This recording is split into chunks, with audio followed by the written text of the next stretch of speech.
Greta Morgenstern liked to arrive before the lights of the Vienna State Opera had fully awakened. In the soft grey of early afternoon, the marble foyer was hers alone. She could almost hear echoes of waltzes drifting through the chandeliers. 37 years in wardrobe had taught her that magic was manufactured long before an orchestra tuned a single note. Every invisible stitch, every secret pocket, every persuasive fold of brocade helped an audience believe. That Tuesday, she came carrying a round tin of vanilla Kipferl and wearing wool gloves she had darned herself.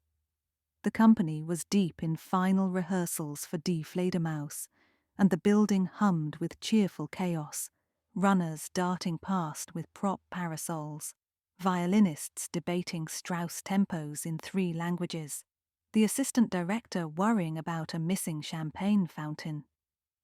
Greta set the biscuits on the communal sewing table, rolled up her sleeves, and reached for the emerald ball gown that Isabella Rossi, their celebrated Italian soprano, would wear for Prince Orlovsky's masquerade scene.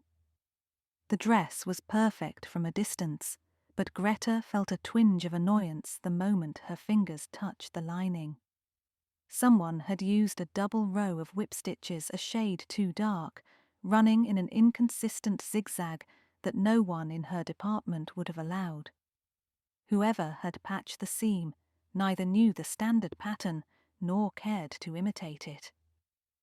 She fetched her gold thimble, unpicked 3 of the stranger stitches, and discovered something she had never found inside a costume in all her career. A rectangle of translucent plastic no wider than her little fingernail, coiled in crisp paper. Microfilm. For a full minute, Greta stood motionless, the bustle of rehearsal muffled, as though she had stepped into an aria's cadenza. The theatre had seen its share of intrigues, affairs, jealousies, feuds about billing.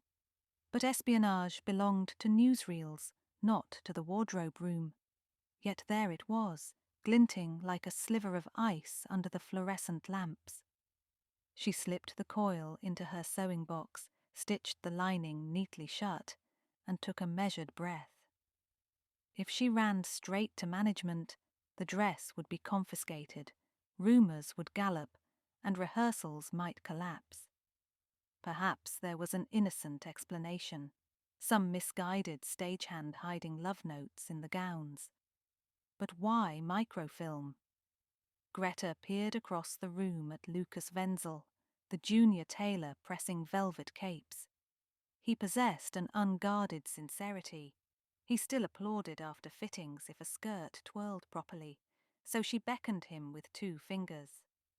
Frau Morgenstern, I'm almost finished steaming Prince Orlovsky, he said, fogging his glasses. Need a hand? Keep your voice low. She opened her tin, revealing the microfilm tucked beneath the upper layer of biscuits. Look. Lucas squinted. Is that photography film? Microfilm. The sort couriers use when they want to hide documents. He gulped. Here? But we make costumes, not conspiracies. Apparently we do both, Greta said. Someone doctored Isabella's gown. Those stitches were deliberate but sloppy enough to catch my eye, almost as though the culprit expected only a quick inspection. She closed the tin. We must learn who touched that dress after it left our table. Together they inspected the costume log. The signature beneath yesterday's final fitting belonged to Rudy Winter, a stagehand whose job rarely required a needle. Lucas frowned. Rudy carries scenery, not gowns, and he never comes near a sewing kit. Greta nodded. All the more reason to wonder. They found Rudy in the flies, hammering a gilded arch.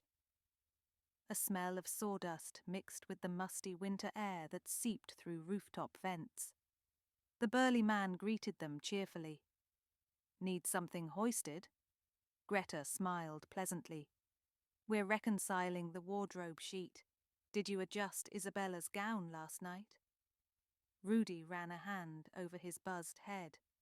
Me? No. I signed because I fetched it from Frau Adler's room and took it to Isabella's dressing area. Didn't so much as touch a needle, I swear. Why would Frau Adler need it back? Greta asked. She said she'd spotted fraying. Rudy shrugged. Maybe ask her? Back in wardrobe, Frau Adler sat at a low stool hemming trousers, silver hair pinned like a crown. The veteran seamstress had taught Greta the invisible ladder stitch 20 years earlier, yet her hands trembled slightly now. Age made cowards of tendons. When Greta inquired about the gown, the older woman blinked in confusion. Ish, no, Liebchen, I never rehemmed that gown. I went home early. Check the sheet. You'll see Lucas signed me out. Lucas confirmed it. Frau Adler's badge had clocked out at 6, 3 hours before Rudy's notation. A circle of contradiction formed. Adler denied touching the dress. Rudy insisted she had, and the result was contraband sewn into silk. Greta felt the hairs on her nape lift, like the first sting of a Viennese snowstorm. Someone was lying. That night she returned to her small apartment near Naschmarkt, fed her tabby Herr Mozart, and spread the microfilm on her kitchen table. Decades spent studying fabric grains made her eyesight keen. She fetched a magnifying glass. Negative images emerged, engineering schematics labelled in Cyrillic and a series of numbers beginning with R17. Schematics for what? Rockets? Radios? She was no scientist, but the Russian text reminded her that Vienna, perched between east and west, teemed with discreet couriers. Greta's late husband, a clarinetist, had once told her, "In this city, politics is just a different key signature. Listen closely and you'll hear it modulate." She missed his counsel now. In the morning she tucked the film into an old brass needle case and headed back to the opera, determined to speak to Isabella Rossi. Perhaps the soprano had hidden the film herself. She found Isabella in front of the makeup mirror, humming coloratura runs. The singer's beauty struck even a hardened costume chief. Raven hair, olive skin, and eyes capable of conveying heartbreak to the back row. Greta waited until the hairstylist stepped out, then closed the door. "Isabella, forgive the intrusion. I must ask, has anyone given you unusual packages to carry on stage?" The soprano laughed, a bright trill. "I can barely manage the high Ds, darling. Why?" "Because I discovered altered stitching in your emerald gown." Isabella leaned forward. "Altered? I never tamper with wardrobe. Maestro would have a fit if I snapped a boning strip." She paused, expression darkening. "Though, last night I returned from supper to find Dmitri Volkov in my dressing room. He claimed he'd mistaken the corridor. He's new and charming, but I locked my cabinets afterward." Dmitri Volkov, the visiting baritone from Moscow. Greta remembered his deep, syrupy laugh and the bouquet he had sent to half the chorus. Could he have used Rudy to plant the film? A Russian visiting star. Too neat, perhaps. Espionage seldom pointed so obviously. Greta thanked Isabella, slipped back to the seam room, and almost collided with Lucas. His normally rosy cheeks were drained. He handed her a folded index card. It read, "Stay out of foreign business, or the overture will be your requiem. No signature, no flourish. Simply block letters in pencil, as precise as a metronome." "Found it on your machine," Lucas whispered. Greta inhaled slowly. "They know I saw." "We should go to the police." "I will, but first I need something beyond a mis-sewn hem and a threatening note. I need to know whom to hand them." She paced the corridor lined with mannequins wearing century-old uniforms. Microfilm had to travel, and the opera house was perfect. people, props, countless parcels leaving nightly after performances. The courier would retrieve the gown, open the seam elsewhere, and pass along the film. If she removed the actual film and re-sewed the gown identical to the sloppy original, the smuggler would discover the substitution and panic, maybe reveal themselves. Greta's fingers itched for thread. "Lucas, we're going to bait a trap." They photographed the microfilm frames, then replaced the original with blank clear acetate cut to the same size. Greta stitched it back using identical mismatched thread and deliberately uneven pattern, a forgery of a forgery. By the time orchestral warm-ups drifted through the vents, the gown looked exactly as it had when she'd found it. She telephoned Vienna's Kriminalpolizei and requested Inspector Leopold Klein, a friend of her late husband, who owed her a favor ever since she'd recrewed a button in his overcoat. Klein arrived through the stage door discreetly, wearing a spectator's scarf. "Operatic intrigue, Greta. I thought you preferred simpler drama." She guided him to a quiet prop room, showed him photographs of the original film. Klein whistled. "We've been hunting for missing rocket diagrams stolen from a research facility in Graz. R17 matches the file code. We suspected the border, not the opera." "They plan to retrieve the film tonight," Greta said. "I replaced it with blanks. If you station plainclothes officers and watch who tries to access Isabella's dress after the second act, you'll have your culprit." Klein nodded. "We must keep the performance uninterrupted. No panicked audience." "It's Die Fledermaus," Greta smiled. "Chaos is written into the plot." Dress rehearsal progressed, notes of Glücklichist twirling around rafters.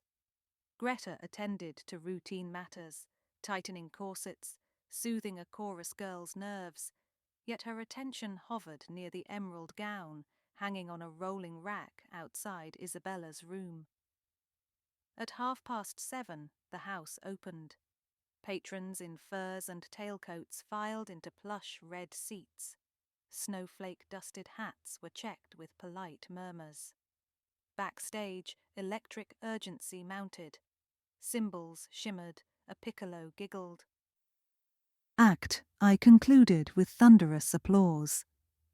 During the intermission, Greta feigned distraction while eyeing the corridor monitor, a relic CCTV screen showing backstage hallways. She noticed Dmitry Volkov approach Isabella's door, glance both directions, and slip inside. 2 minutes later, he left carrying nothing. The gown remained on its hanger. Act 2 began. Orlovsky's palace, champagne confusion, masked identities. Isabella, radiant in the emerald gown, wove through mazurka steps, voice soaring like velvet ribbon. Greta pressed behind a velvet tableau, counted beats until Isabella exited for her offstage aria warm-up.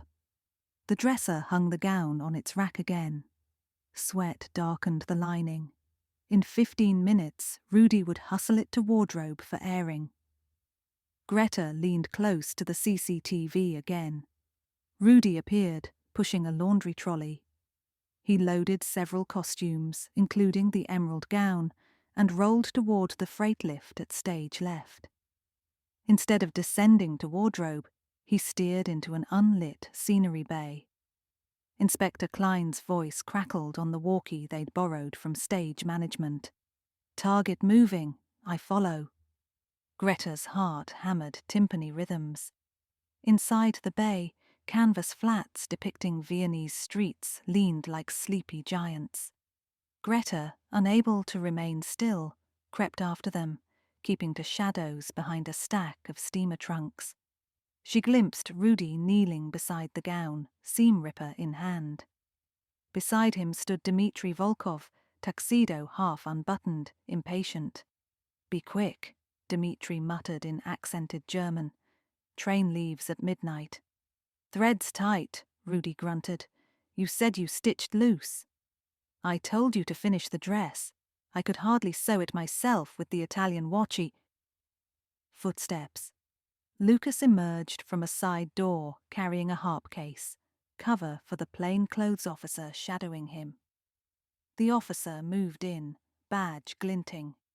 "Gentlemen," the policeman announced, "hands where I can see them." Dmitri spun, eyes flashing. Instead of surrendering, he bolted toward a back exit.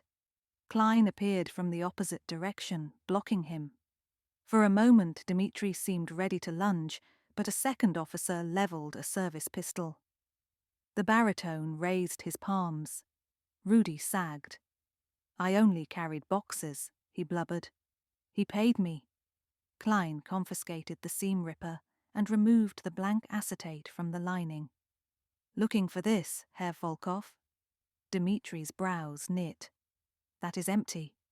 "Indeed," Greta announced, stepping into the circle. "You had the misfortune of choosing a costume I had already perfected. An imperfect copy is always noticed." Klein escorted both men out, promising formal statements later. Greta exhaled the tension she'd worn like a corset since yesterday.